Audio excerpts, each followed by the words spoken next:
Alagang Amoso, Associated Marine Officers and Seamen's Union of the Philippines. Ang programang para sa mga Filipino seafarers at kanilang pamilya. Maghahatid ng impormasyon, magbibigay ng inspirasyon, at tatalakay sa kanilang mga sitwasyon, kalagayan at iba pang mga pangangailangan. Alagang Amoso. Kasama si Camille Simbulan dito sa Radyo Pilipinas World Service at Radyo Pilipinas Radyo Publiko. Magandang araw po and welcome to Alagang Amosup, ang serbisyo publiko sa radyong hatid ng Associated Marine Officers and Seamen's Union of the Philippines o Amosup at ng Radyo Pilipinas World Service. Sa programang ito ay tinatalakay po natin ang iba't ibang mga programs and welfare services ng Amosup para sa mga miyembro at dependents ng ating union. Tinatalakay din po natin ang mga napapanahong issue tungkol sa mga karapatan at kapakanan ng mga magigiting nating Filipino seafarers or sea-based overseas Filipino workers, ang atin pong mga modern day heroes. Ang Alagang Amosup ay napapakinggan sa mga shortwave frequencies na 9.920 MHz, 12.120 MHz at 15.190 MHz. Sumasahim papawid din po ang ating programa sa flagship station na Radyo Pilipinas Radyo Publiko 738 kHz tuwing linggo alas 7 hanggang alas 7:30 ng gabi. Special shoutout po sa mga miyembro ng Amosup at sa lahat po ng mga Pilipino at Pilipinang mandaragat sa iba't ibang panig ng mundo na nakatutok sa atin. Alagang Amosup dito sa Radyo Pilipinas World Service at Radyo Pilipinas Radyo Publiko. Welcome po uli sa isa na namang makabuluhang episode ng Alagang Amosup. Ang tema ng ating episode ngayong araw ay Your Amosup in Western Visayas, the Bacolod Extension Facility. Today, we'll learn more about how Amosup continues to bring its medical and welfare services closer to our members and their families in Western Visayas through the Amosup Bacolod Extension Facility or ABEF. Our special guest for today is the Medical Director of the Amosup Bacolod Extension Facility with over 40 years of experience in the medical profession. Dr. Reyes is dedicated to advancing quality healthcare, promoting wellness, and improving community health. He earned his Doctor of Medicine degree from West Visayas State University and completed his specialty training in urology at the University of the East, Ramon Magsaysay Memorial Medical Center. As Medical Director of Amosup Bacolod, Dr. Reyes oversees the facility's medical services by ensuring smooth operation and quality healthcare for patients, of course, our members and dependents. Let us all welcome Dr. Romeo Reyes. Kumusta po, Doc? Welcome to Alagang Amosup. Yes, good afternoon, Camille, and to our listener, a very good afternoon. And thank you for that kind introduction. Yan, Doc Romeo Reyes, maraming salamat po sa pagpapaunlak sa imbitasyon namin dito sa Alagang Amosup sa Radyo Pilipinas World Service. Doc, kailan po ba opisyal na nagbukas yung Amosup Bacolod Extension Facility? At saka ano po yung dahilan kung bakit Bacolod po yung napiling lokasyon sa Western Visayas? Yeah, the Amosup Bacolod Extension Facility was actually officially open last October 22 of 2022. October 19, of 2022. Mm-hmm. So if you notice, that's actually pandemic period pa, no? Opo. Here sa Bacolod. So sa pagbukas ito, pinangunahan ito ng seremonya with all the officials of Amosup. Mm-hmm. Including yung mga members ng International Transport Workers Federation or the ITF. Of course, kabilang dito yung mga members of Amosup sa Manila, including our President, Dr. Conrado Oca, and the President of ITF, si President Paddy Crumlin, at si General Secretary, our favorite, Stephen Cotton. And you know, bakit na isipan ng administration or Amosup na magbukas sa Bacolod? It's because na yung concentration ng mga seafarers, no? Mm-hmm. Here sa Negros Occidental, especially sa Western Visayas, comprises sumigit kumilang ng mga 26% of the total. Dito sa Region 6 yan. Or presently we're called NIR or the Negros Island Region. Okay? So this was the sole reason why we opened the AMOSOP here sa Bacolod. Okay?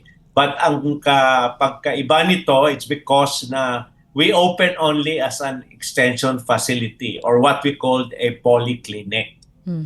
So this doesn't have any admissions. Wala tong hospital setup. It is just consultations. Okay. So I think that answers your question, Camille. Opo, sir. Talagang kasi po Seafarers Hub po ang Bacolod City talaga. Yes. Marami po talaga tayong concentration ng members dyan.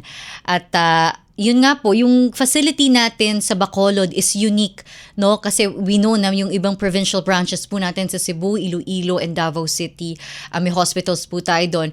Pero yung AMOSOP Bacolod Extension Facility, it's a primary care clinic, Doc, no? Yes. It's and I believe it's the first in Bacolod City.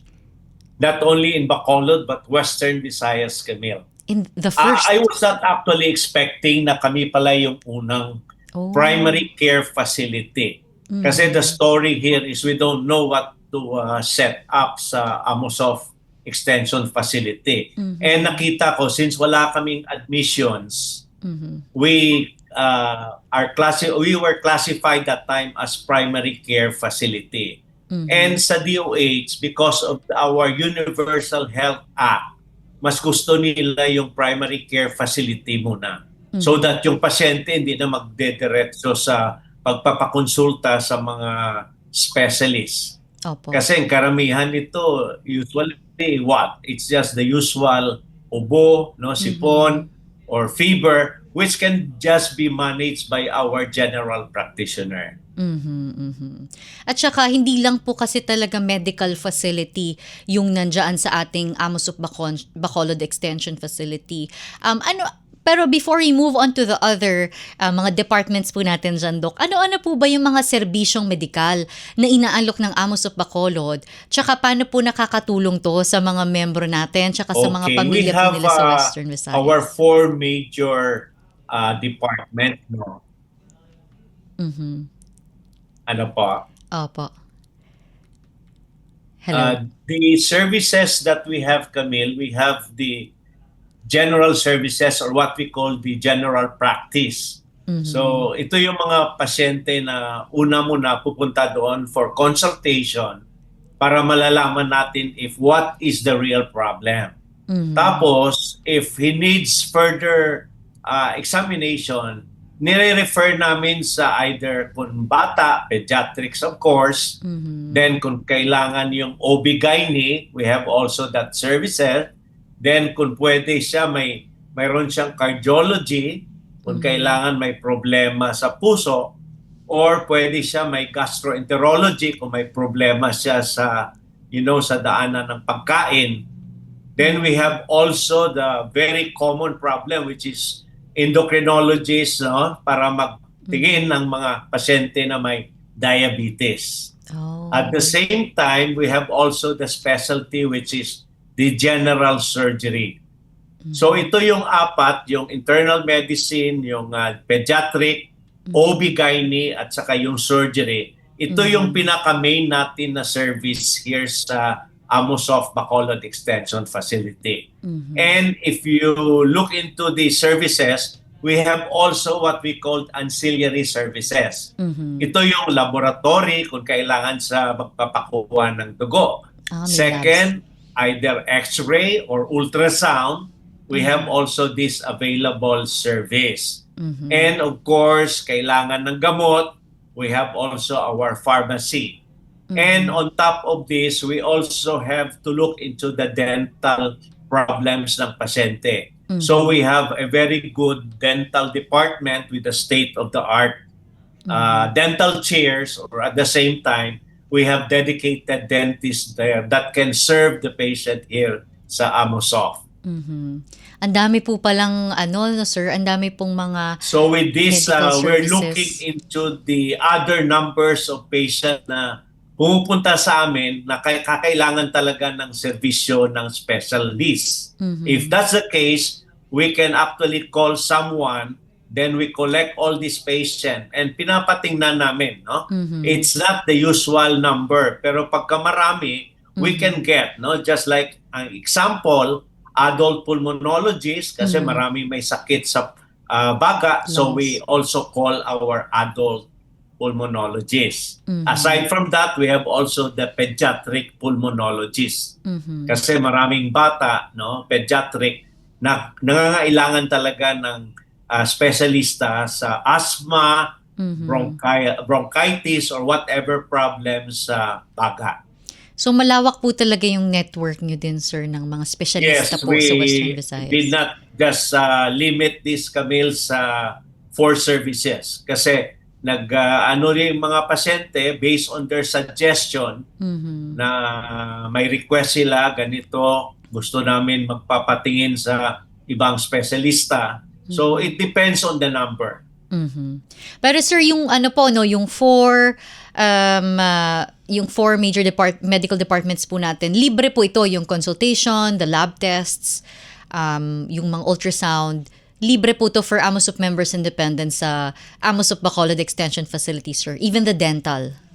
Yes, Camille. Hindi lang yung yung 4 department, lahat. Including yung mga specialists, libre yan. Oh. And pati yung gamot, gaya po sa ibang mga provincial branches and yung sa Manila Siemens Hospital, sir, no, libre po yung mga gamot from the pharmacy.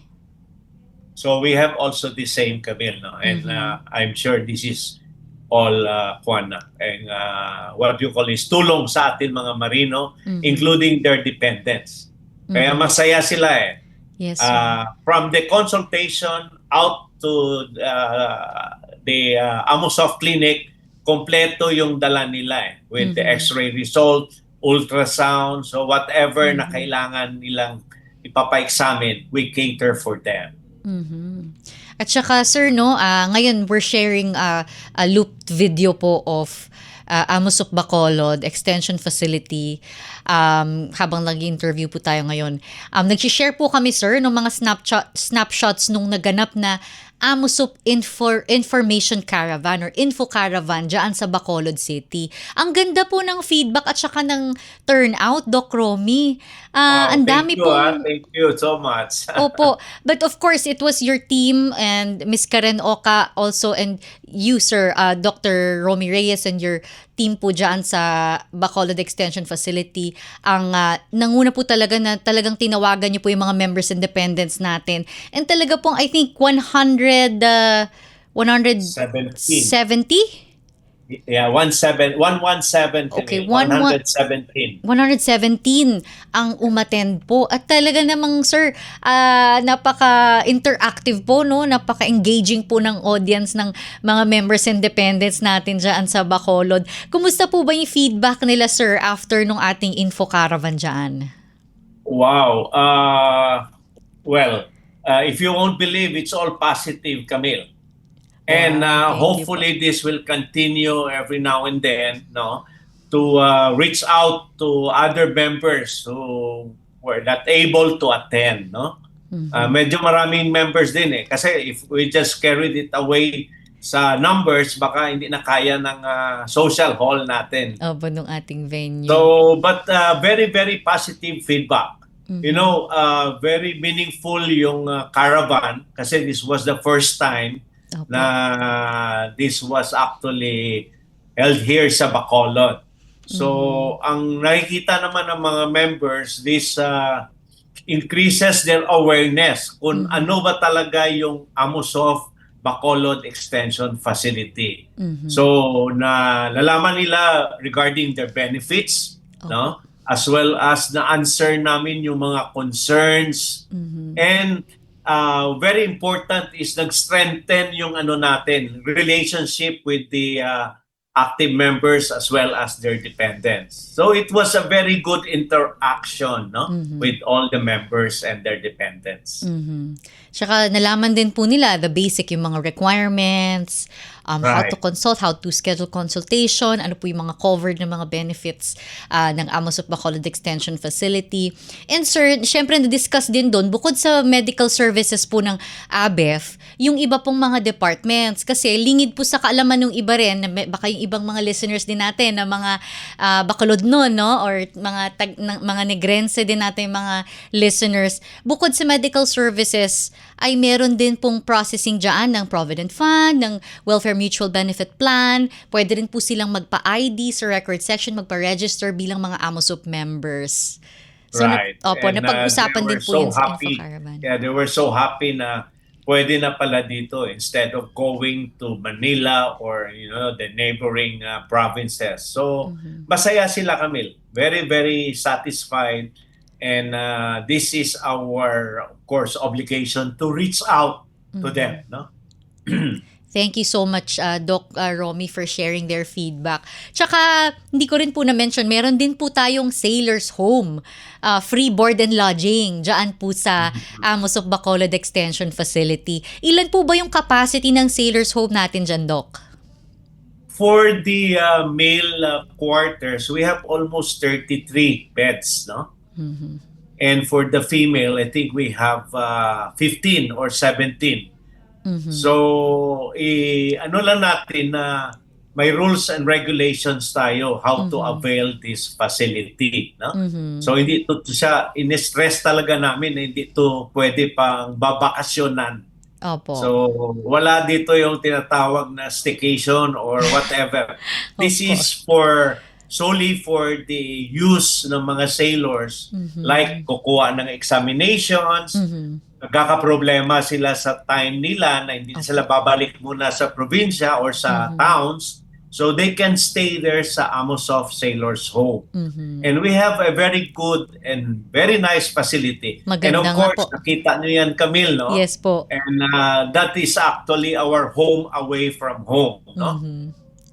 Ang ganda So, nga po. alagang-alaga, Opo. including, of course, their meals and their Yes, sir. comfort with their entertainment inside the Sailors Home. Opo, sir. Tsaka may lounge. Ang lawak po ng lounge dyan sa Sailor's Home natin sa ABEF. Tsaka yung dining area, maaliwalas, malinis. Sabi ko nga kay Miss Karen, parang brand new pa rin ha. Ang galing yung mag-maintain po ng ating facility dyan. Alagang-alaga po talaga yung members. Yeah, this is because of our, of course, working administrative director, no, si Miss Karen, no, including yung pag-design ng mga furniture, sa kanya yan lahat. Opo. Hindi talent ko yan eh. Tsaka ang ganda po ng social hall natin dyan, kung saan tayo nag-InfoCaravan, and I know po meron kayong bago dyang facility, a smaller venue, the audio AVR multipurpose hall. Opo, kung saan din po pwedeng mag-event yung ating mga miyembro dyan kapag nag-hold po tayo ng mga union events natin dyan, sir.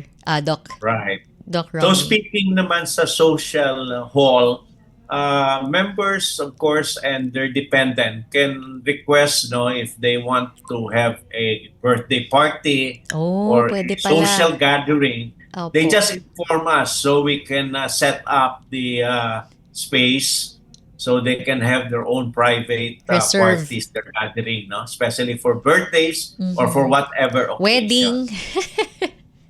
Including wedding, of course. Sir, may chapel din po tayo dyan sa Amos of Yeah. Bacolod Extension Facility. Maganda po ang ating chapel dyan.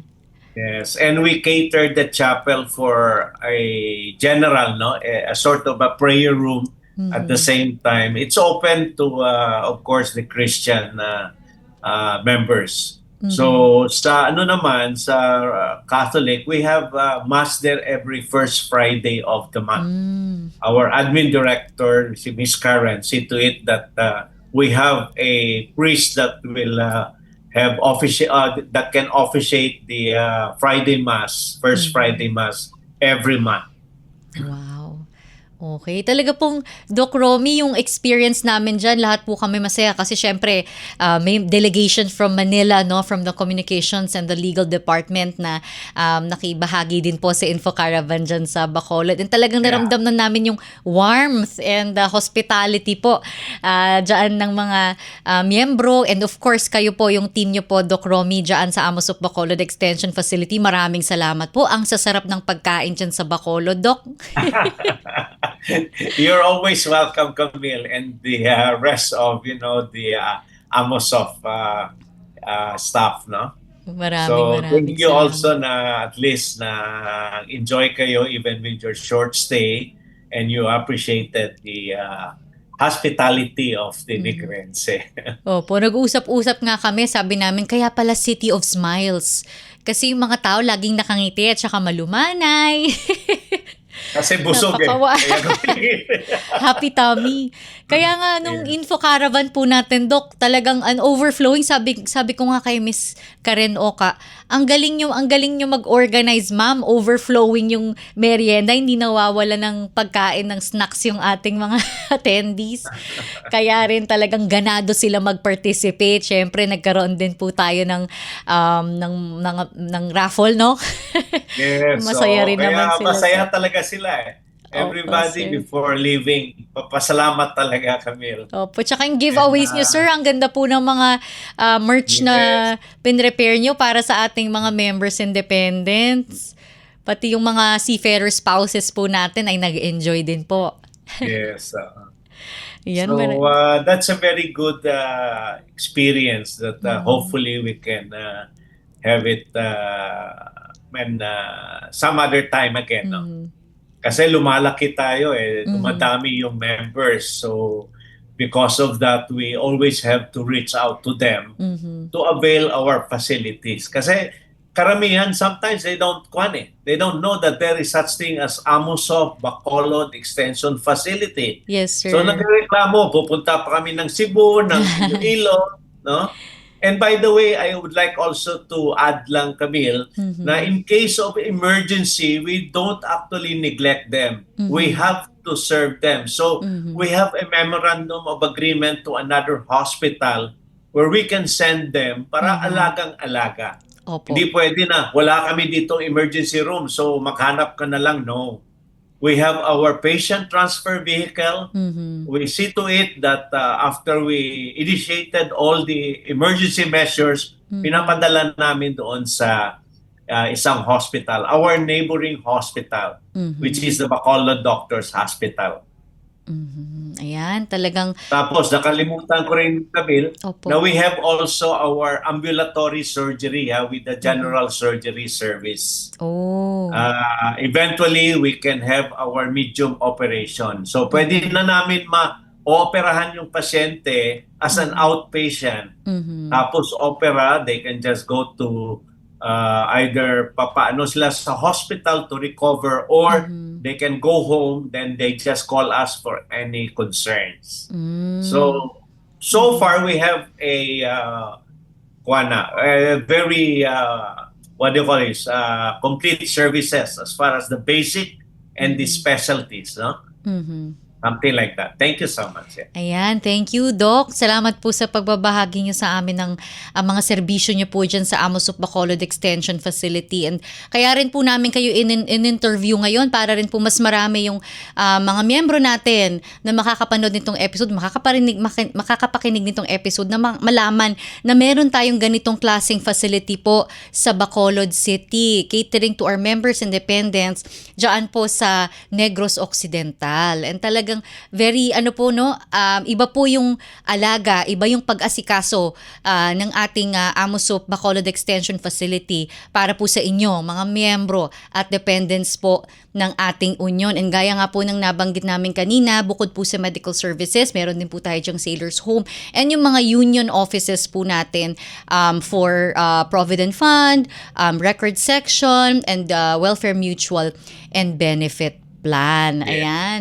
Doc, maraming salamat po at talagang alam ko yung involvement po ng AMOSUP Bacolod Extension Facility bukod sa pag-cater po sa mga miyembro at dependents ng AMOSUP, very active din po kayo dyan mismo sa inyong community. I know, Doc, na nung nagkaroon po ng isang fire incident dyan, ay kayo po mismo ni Ms. Karen Oka ay nag-lead ng isang donation drive para po makatulong doon sa affected community, Doc. Thank you po for that. Correct, yeah. Yeah. In fact, hindi lang isang fire, dalawa yan eh. Oh. Yung nauna on the right side of the building, then eventually at the back. Pero well, thanks God, it's all being controlled. So thank you for that. Thank you rin po. Thank you po sa Alagang AMOSUP na talaga pong pinaparamdam nyo, hindi lang sa mga AMOSUP members and dependents, pati sa buong community po natin dyan that reflects really the values of AMOSUP sa buong bansa. Sa Manila, Cebu, Iloilo, Davao, Bacolod, and soon sa Cagayan de Oro City. Alam naman po natin na yan ang talagang core mission, yung core values ng AMOSUP po talaga, pakikipagkapwa-tao, pagmamalasakit sa kapwa, at syempre pagmamahal sa ating mga seafarers, sa kanilang mga pamilya, at sa buong komunidad kung saan po tayo nagsisilbi. Finally, Doc Romy, ano na lang pong message ninyo sa ating mga Filipino seafarers at sa kanila pong mga pamilya? Yes, to our Filipino seafarers and their families, in of course Western Visayas or the Negros Island region, we sincerely recognize your hard work, dedication, and sacrifices. Your health and welfare remains our top priority. That's why we're doing this, in order that if your of course, the Padre de Familia is out working there in any part of the ocean, the dependents or the family is taken care of. So this is our top priority. And the AMOSUP Bacolod Extension Facility is always committed to provide accessible, reliable, and quality healthcare services to support our members as well as their dependents and of course their loved ones. So here in Bacolod, we will continue to stand with you and ensuring a better health as well as well-being for our seafarers community. So with that, thank you so much sa lahat na nakikinig sa radio program ni Ms. Camille. Thank you so much for listening, and hopefully we can meet also personally so that we can give you all the information about our services. So thank you so much. Maraming salamat po, Doc Romy, at maraming salamat po sa inyong oras. Ayan, para sa mga tagapakinig natin, for more information about AMOSUP, kung may mga katanungan po kayo, andyan po sa inyong mga screens ang AMOSUP Contact Center o ACC, ang telephone, mobile, sa Globe and Smart numbers po na pwede ninyong tawagan. Meron din po tayong AMOSUP Official Facebook page and AMOSUP Official Facebook group. You can also subscribe to AMOSUP Official YouTube channel kung saan po namin ina-upload itong mga episodes natin sa Alagang AMOSUP. And of course, for more information about our welfare programs, services, and mga union events natin, punta lamang po kayo sa www.amosup.org. Sa gitna po ng patuloy na tensyon sa Middle East, mayroon din tayong nakatalagang AMOSUP Help Desk para sa inyo. Maaari po kayo makipag-ugnayan sa helpdesk@amosup.org para sa anumang katanungan o tulong na inyong kailangan. Katuwang din po natin ang Department of Migrant Workers o DMW at ang International Transport Workers Federation o ITF upang tiyakin ang kaligtasan, kapakanan at karapatan ng bawat Pilipinong mandaragat. Para sa agarang tulong at komunikasyon, narito po ang kanilang mga contact details. DMW Kumusta Kabayan, andyan po ang email, kumustakabayan@dmw.gov.ph, sa Viber at WhatsApp. Nakatala po sa inyong mga screens ang kanilang numbers. And for ITF Seafarer Support naman po, scfsupport@itf.org.uk. And for ITF Manila, andyan po ang direct contact ni ITF Manila Inspector Chief Engineer Arvin Peralta sa inyong mga screens. Muli, maraming salamat po sa inyong pagsubaybay. Salamat sa mga kasama natin sa Radyo Pilipinas. Si Ms. Susan Aison, Milo Junella, Jay Arevalo, Hero Lucero, JP Lomontad, Erwin Peñano at ang ating kaamusop na si Lara San Juan. Dr. Reyes, maraming salamat po muli sa pagbibigay ninyo ng oras at sa pagbabahagi ng mahahalagang impormasyon tungkol sa Amusop Bacolod Extension Facility. Naway patuloy na maging katuwang ng bawat pamilyang mandaragat ang Amusop sa paghahatid ng mga serbisyong medikal, welfare programs at iba pang programang nagtataguyod ng kanilang kalusugan, kapakanan at karapatan. Pagbati rin po muli sa lahat ng miyembro at dependents ng Amusop na siyang inspirasyon ng lahat po ng mga programa at serbisyo ng ating union. Atin din pong subaybayan ang programang Alagang Amusop sa Radyo Pilipinas World Service at Radyo Pilipinas Radyo Publiko 738 kHz tuwing linggo, alas 7 hanggang alas 7:30 ng gabi. Ako po si Camille Simbulan. Ito po ang Alagang Amusop. All aboard sa talakayan. Palalimin pa ang inyong kaalaman. Alagang Amusop dito sa Radyo Pilipinas World Service at Radyo Pilipinas Radyo Publiko.